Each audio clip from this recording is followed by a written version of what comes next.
Welcome again all of you. आज हम बात करेंगे जी ब्रीदिंग के बारे में।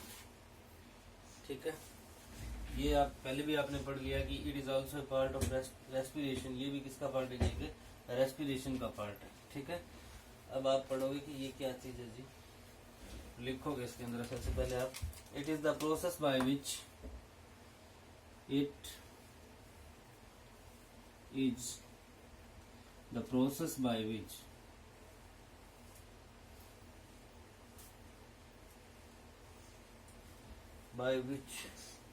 air reach in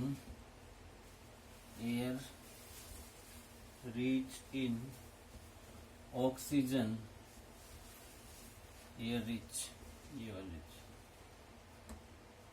air reach in oxygen is taken inside the body, is taken inside the body of an organism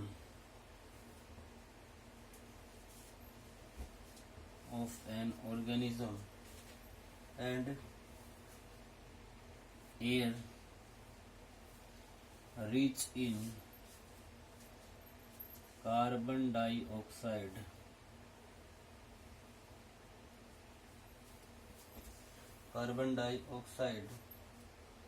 is expelled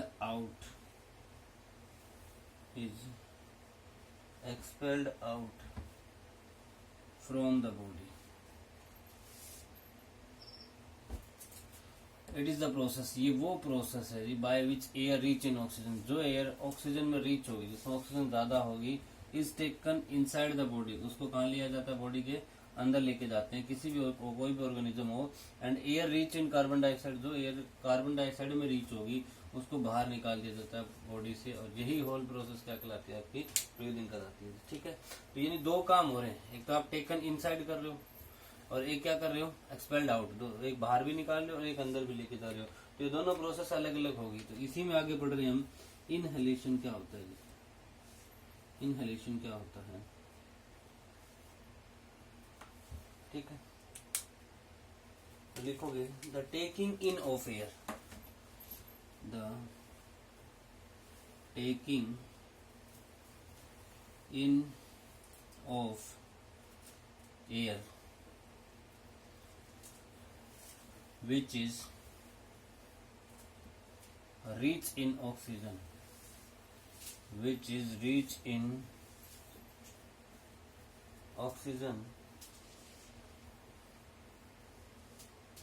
into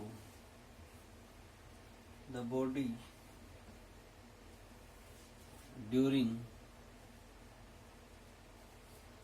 breathing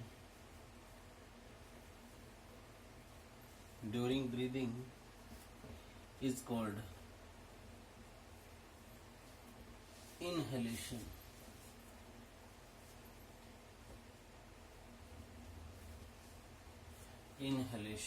ठीक है, the taking in of air. ठीक है, taking in of air which is rich in oxygen, जो क्या हो, जो oxygen में reach हो, इनटू द बॉडी के अंदर लेके जाना प्रोसेस को क्या कहलाता है जी? आपका इनहेलेशन कहलाता है। कि ब्रीदिंग के दौरान अगर जो आप ऑक्सीजन को अंदर लेके जाते हो वही प्रोसेस क्या कहलाती है? आपकी इनहेलेशन। दूसरी क्या हो जाएगी जी? एक्सहेलेशन, बाहर निकालने की प्रोसेस क्या हो जाएगी? एक्सहेलेशन। ठीक है, एक्सहेलेशन कहते हैं। गिविंग आउट,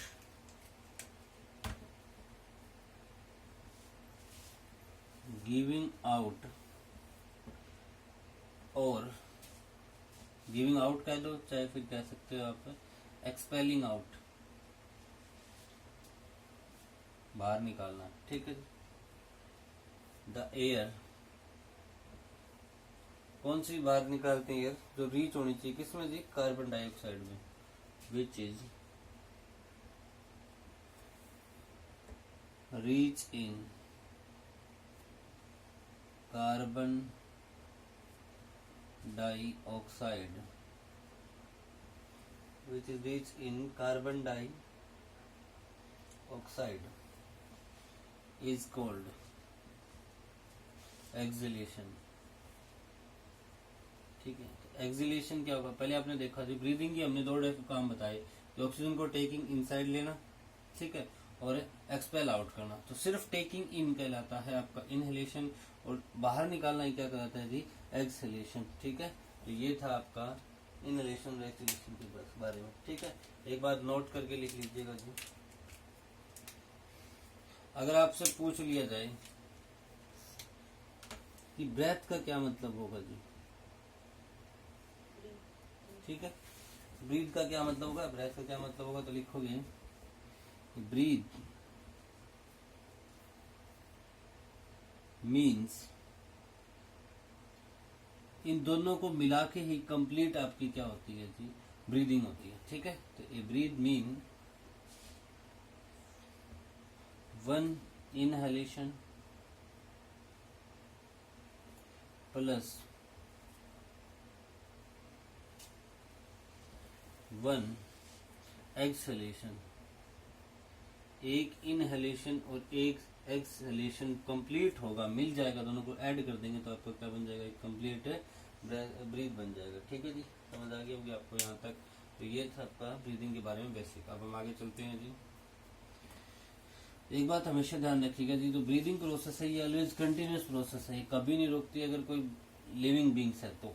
ठीक है, अगर वो नॉन लिविंग्स में कन्वर्ट हो जाता है तभी रुक जाती है। तो it is a continuous process by which goes on all the time. लिखोगे आगे, breathing is a continuous process. Breathing क्या है, एक कॉन्टिन्यूस प्रोसेस है विच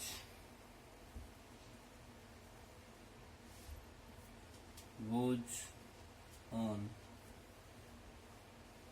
all the time, which goes on all the time throughout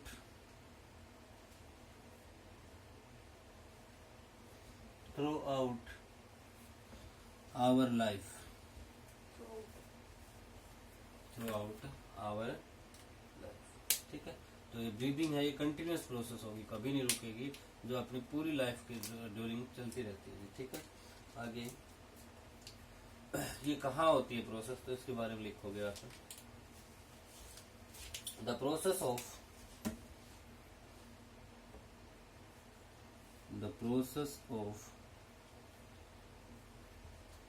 breathing,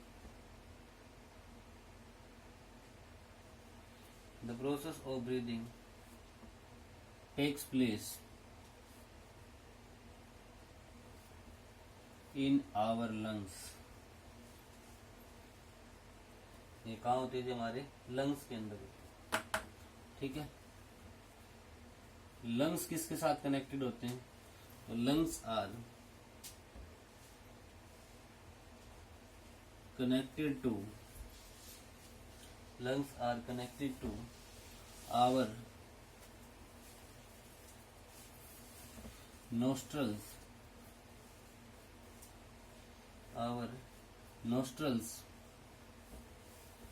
nostrils क्या होते हैं जी, holes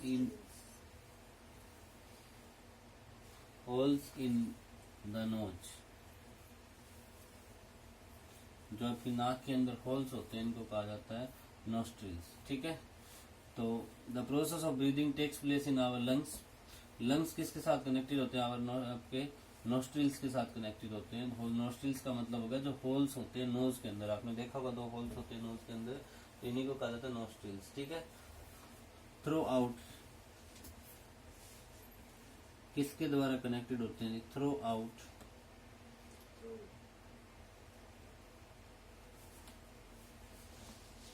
nasal passage.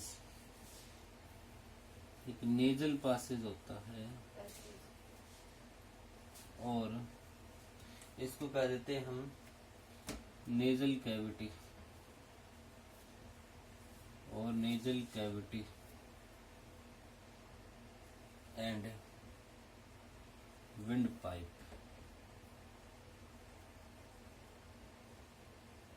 ठीक है। The process of breathing takes place in our lungs, ठीक है। लंग्स आर कनेक्टेड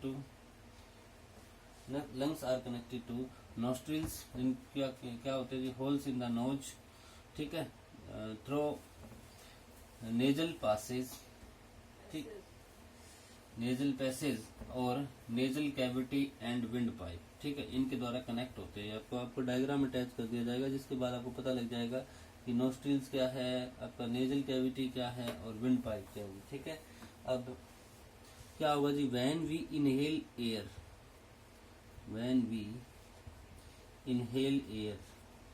जब हम एयर को इनहेल करते हैं, अंदर लेके जाते हैं, कहाँ से एयर एंटर करती है, आपके नाक से, नाक से, नोज से। नोज के अंदर क्या होते हैं, होल्स, उन्हीं का नाम क्या है जी, आपका नोस्ट्रिल्स, ठीक है। तो when we inhale air, it enters our nostrils, passes through, nostrils के अंदर जाएगी और ये पास हो जाएगी आपकी, passes through, आगे जाके कैविटी होती है, खाली सी जगह होती है इन होल्स के बाद में, ठीक है, उनको कहते हैं हम आपकी nasal cavity, and passes through nasal cavity, nasal cavity से पास करेगी। उसके बाद आती है windpipe and windpipe, इन तीन चीजों से पास करेगी। सबसे पहले एंटर कहाँ से करेगी, फिर पास कहाँ से करेगी, ये चीज आपने देखनी। एंड, और कहाँ पहुंच जाएगी जी, लंग्स के अंदर पहुंच जाएगी। एंड रीच आवर लंग्स, और ये हमारे लंग्स तक पहुंच जाएगी, ठीक है। अब देखोगे लंग्स के अंदर, लंग्स का क्या फंक्शन होता है, कितने होते हैं लंग्स, 2 होते हैं, ठीक है। आगे लिखोगे आप, आवर 2 लंग्स, जो हमारे 2 लंग्स होते हैं, hang in an airtight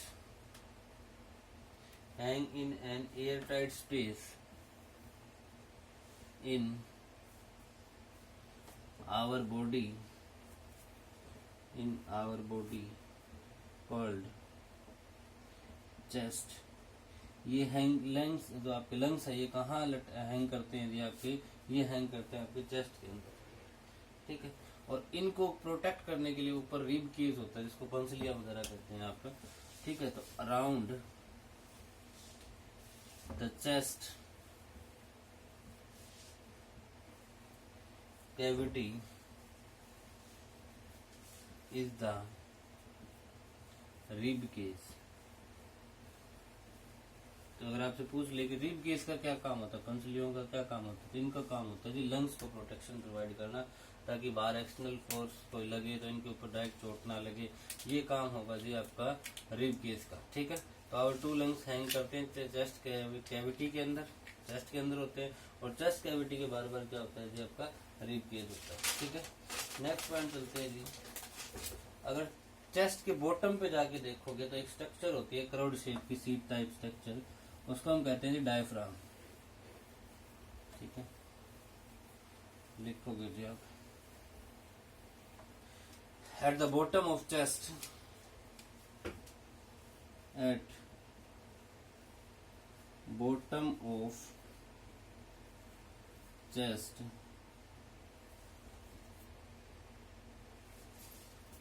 cavity, chest cavity के बॉटम के ऊपर एक crowd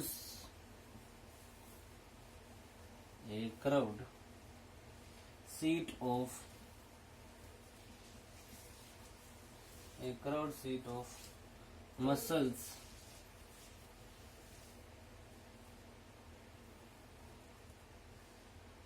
muscles called diaphragm,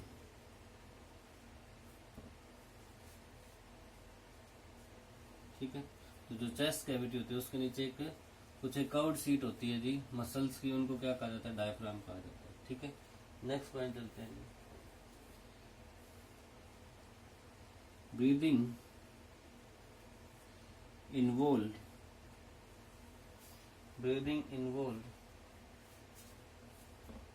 the movement of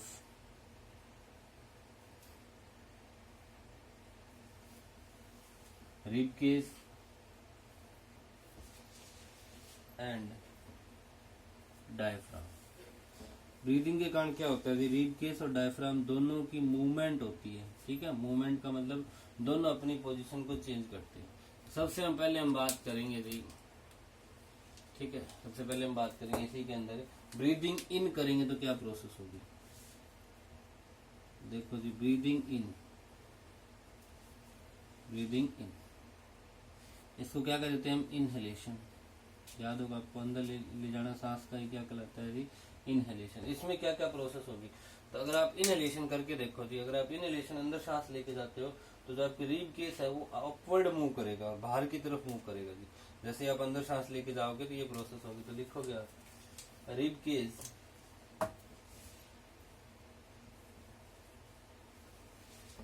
move upward, ठीक है जी, एंड अपवर्ड कह दो या फिर आउटवर्ड कह सकते हो, ठीक है, इसकी तरफ होगा। अब डायफ्राम क्या होता है, जैसे आपके ये लंग्स है, यहाँ पर मान लेते हैं 2 लंग्स है, ठीक है जी। जब ये फैलेंगे आपके, जब आप अंदर हवा लेने जाओगे तो ये फैलेंगे, तो डायफ्राम इसके नीचे स्ट्रक्चर होती है।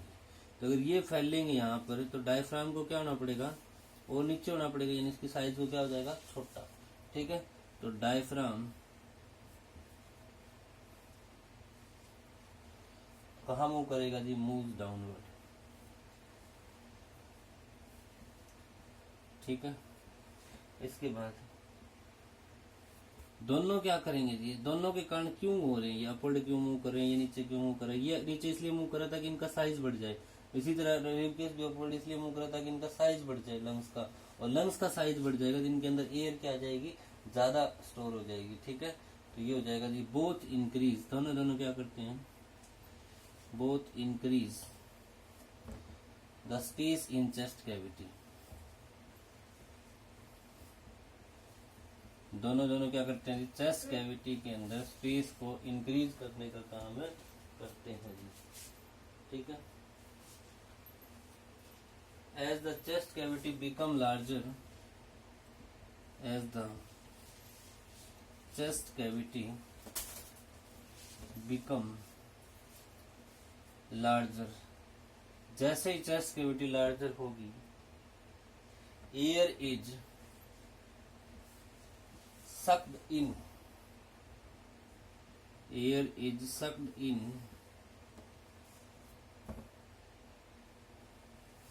from outside into the lungs। जैसे ही चेस्ट कैविटी लार्ज होगी, become in larger, air is sucked in, air आपकी सक अंदर आ जाएगी ज्यादा से ज्यादा, कहाँ से, फ्रॉम आउटसाइड से, कहाँ अंदर, किसके अंदर है, तो इनटू लंग्स के अंदर। तो ये था आपका ब्रीदिंग इन की प्रोसेस की। ब्रीदिंग इन के कारण क्या क्या होता है, तो देख ध्यान रखना चाहिए, रिब केस आपका अपवर्ड मूव करेगा, आउटवर्ड मूव करेगा, डायफ्राम आपका डाउनवर्ड मूव करेगा, जिसके कारण क्या होगा, बोथ इंक्रीज, चेस्ट कैविटी का साइड इंक्रीज करेगा, और चेस्ट कैविटी अगर लार्जर बन जाएगी तो क्या होगा जी, एयर ज्यादा सक करेगी आपके लंग्स के अंदर, ठीक है। अब हम पढ़ेंगे ब्रीदिंग आउट, ये बिल्कुल इसका उल्टा हो जाएगा, इनहेलेशन की जगह क्या हो जाएगा आपका, एक्सहेलेशन, ठीक है। तो लिखोगे ब्रीदिंग आउट,